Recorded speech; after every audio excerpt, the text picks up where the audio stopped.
இந்த பதிவு திருமாவளவன் விஜய் அவர்கள் மீது வைத்த சில விமர்சனங்களும், ஏன் திருமாவளவன் இந்த மாதிரிலாம் விமர்சனம் வைக்கிறாரு, ஏன் இவருக்கு என்ன ஆச்சு, திமுகவுக்கு ஒரு பிரச்சனை முத ஆளா நிக்கிற மாதிரியான ஒரு பிம்பம் நமக்குள்ள தோணுது. உண்மையாவே திருமாவளவன் அவர்களுக்கு என்னதான் ஆச்சு அப்படின்றத தெளிவா நம்ம இந்த வீடியோல பேச போறோம்.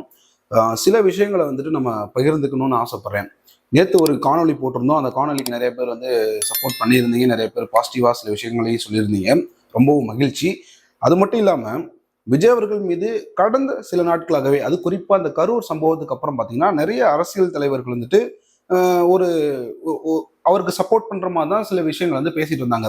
ஒரு சில அரசியல் கட்சி தலைவர்கள் விஜய் அவர்களை டைரக்டாவே விமர்சனம் வைக்க ஆரம்பிச்சிட்டாங்க. சீமான் அவர்கள்லாம் பார்த்தீங்கன்னா, சீமான் அவர்கள், எடப்பாடி பழனிசாமி அவர்கள் எல்லாம் எடுத்துக்கிட்டிங்கன்னா, இது தம்பி விஜய் அவர்களுக்குமே மன வேதனையை தானே கொடுத்துருக்கோம். அவர் ஏதோ முழுக்க அவர் தான் காரணன்ற மாதிரி ஏன் நெரட்டிவ் செட் பண்றீங்க, அப்படிலாம் இருக்காதுங்க அப்படின்ற மாதிரி சில விஷயங்களை பேசியிருந்தாங்க. இப்போ சீமான் அவர்கள் இப்போதான் என்ன பேசுறாருன்னா, விஜய் அவர்களுடைய வீடியோவில் அந்த உண்மைத்தன்மை இல்லை அப்படின்ற மாதிரி சொல்றாரு. இதெல்லாம் ஒரு பக்கம் வச்சிருவோம். திருமாவளவன் அவர்களை நம்ம எல்லாருமே ஒரு ஆசான், அவர் அண்ணன் திருமாவளவன் அப்படின்ற ஒரு வார்த்தையை தான் நம்ம அவரை சொல்லி கூப்பிட்ற மாதிரி நமக்குள்ள அவ்வளவு மரியாதை அவர் மேல நம்ம எல்லாருக்குமே இருந்துச்சு. ஆனா இந்த திமுக கூட்டணிக்கு போனதுக்கு அப்புறமும் சரி, சமீப காலமா கடந்த ஒரு 2-3 வருடங்களாகவே பாத்தீங்கன்னா, திமுக மேல யாராச்சும் ஒரு விமர்சனம் வச்சா முதல்ல திமுக காட்டுற மாதிரியே இவர் என்ன பண்றாருன்னா, அதுக்கு முட்டு கொடுத்துட்டு இருக்காரு. இதுக்கு கோபமும் படுறாரு. பத்திரிகையாளர் சந்திப்புலாம் பாத்தீங்கன்னா, என்ன ஏன் திமுக காரன்ற மாதிரி பேசுறீங்க, கேள்வி கேட்கறீங்க, இதெல்லாம் அரசியல் நாகரிகம் கிடையாதுன்ற மாதிரி கோவப்படுறாரு. ஆனால் அவருடைய நடவடிக்கை எல்லாமே பாத்தீங்கன்னா அப்படித்தானே இருக்கு. விஜய் அவர்களை ஒரு விமர்சனம் வைக்கிறாரு. என்ன அப்படின்னா, விஜய் அவர்களுக்கு முதல்வர் ஆகணும்ன்ற ஒரு ஆட்சி மோகம் இருக்கு அப்படின்றாரு. இந்த மோகன்ற வார்த்தையெல்லாம் அவர் தவிர்த்திருக்கலாம். ஏன் அதை யூஸ் பண்ணாருன்றது எனக்கு இன்னுமே புரியல. இது பாத்தீங்கன்னா, அண்ணன் திருமாவளவன் அவர்கள் என்ன சொல்ல வராரு, அப்பனா நாங்க கொத்தடிமை மாதிரி மன்னராட்சி மாதிரியே நாங்க அப்படியே தான் இருப்போம், ஒரு கட்சியை ஆட்சி பண்ணோம், அவங்களுக்கு கீழே தான் நம்ம இருப்போம் அப்படின்ற மாதிரி சொல்றாரா, இல்லாட்டி யாருக்குமே இந்த முதல்வர் ஆகணும், ஆட்சி அதிகாரத்தை பிடிக்கணும்ன்ற ஆசை வரக்கூடாதுன்னு சொல்றாரா, புரியல. 1999 எல்லாம் பாத்தீங்கன்னா நீங்க 2 சீட்டுக்காக தான் அந்த கட்சியில போய் சேர்றீங்க. இன்னும் வரைக்குமே பாத்தீங்கன்னா அந்த 2 சீட்டுகள் தான் உங்களுக்கு ஒதுக்கப்படுது. ஏன் காலம் ஃபுல்லா நீங்க அப்படியே போயிடலான்ற ஒரு மைண்ட் செட்டுக்கு வந்துட்டீங்களா? உங்களுக்கு முதல்வர் ஆகணும் அப்படின்ற ஒரு எண்ணம் இல்லையா? நீங்க ஏன் கட்சி ஆரம்பிச்சீங்க? உங்களுடைய நோக்கம் என்ன? விஜய் அவர்கள் உங்களை மாதிரி நான் திமுக கூட கூட்டணி அவர் நினைச்சா வச்சிருக்கலாம். அதிமுக கூடயோ, திமுக கூடயோ, பிஜேபி கூடயோ வச்சிருக்கலாம். யார் கூட வைக்கலையே. எனக்குன்னு ஒரு கெத்து இருக்கு.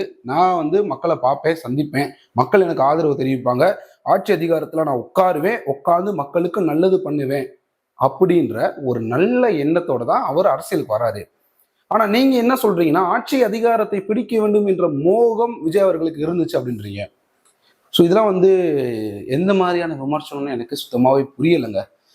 அதுவும் ஒரு நல்லா படித்த, ஒரு நல்ல அந்த தெளிவு இருக்கக்கூடிய ஒரு அரசியல்வாதி அப்படின்னா திருமாவளவன் அவர்கள் தான். ஆனா அவரே இந்த அளவுக்கு இப்படி ஒரு இறங்கி இந்த மாதிரியான ஒரு விமர்சனம் வைக்கிறாரு அப்படின்றது உள்ளபடியே எனக்கு மிகப்பெரிய வருத்தத்தை கொடுத்துருக்கு அப்படின்றதுல மாற்று கருத்து கிடையாது.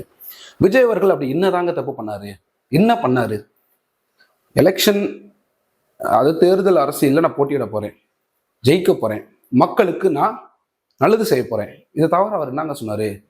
நான் ஆட்சிக்கு வந்த உடனே திருமாவளவன் அவர்களை நான் அதை பண்ணிடுவேன், இதை பண்ணிடுவேன் உங்களை பர்சனல் அட்டாக் பண்ணாரா? இல்லாட்டி ஸ்டாலின் அவர்கள் எதுவும் பர்சனல் அட்டாக் பண்ணாரா?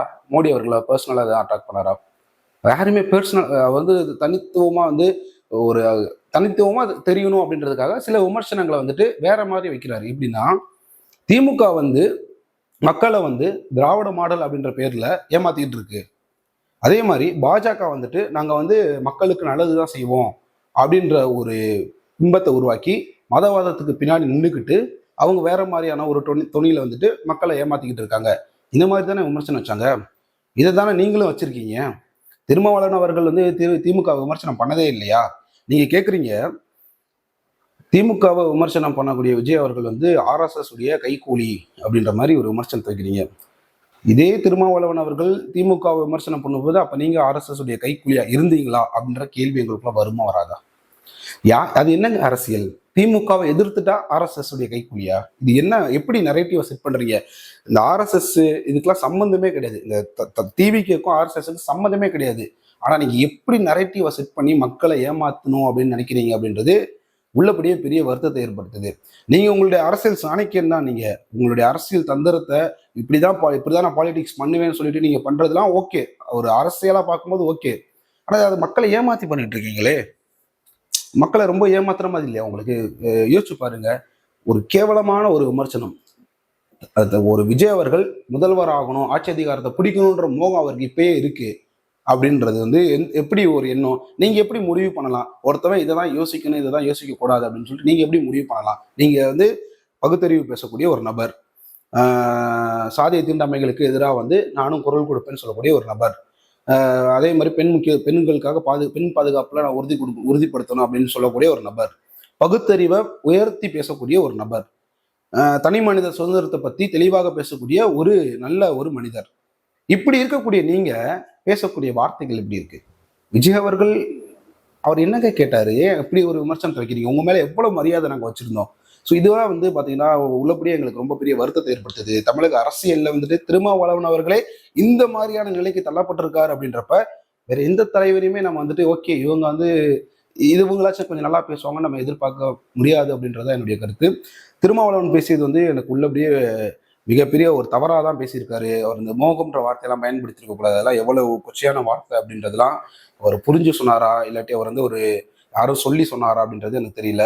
உங்களுடைய கருத்து என்ன அப்படின்றத நீங்க கமெண்ட்ல சொல்லுங்க. திருமாவளவன் பேசியது வந்து சரியா, இல்லாட்டி அவர் வந்து வேற யாரோடைய தூண்டுதல்ல பேசினாரா அப்படின்றத உங்களுக்கு என்ன தோணுதோ அதை நீங்க கமெண்ட்ல சொல்லுங்க. இதை பத்தி நம்ம தெளிவா இன்னொரு காணொலியிலையும் தெளிவா நம்ம டீட்டெயில்டா பேசுவோம். நன்றி.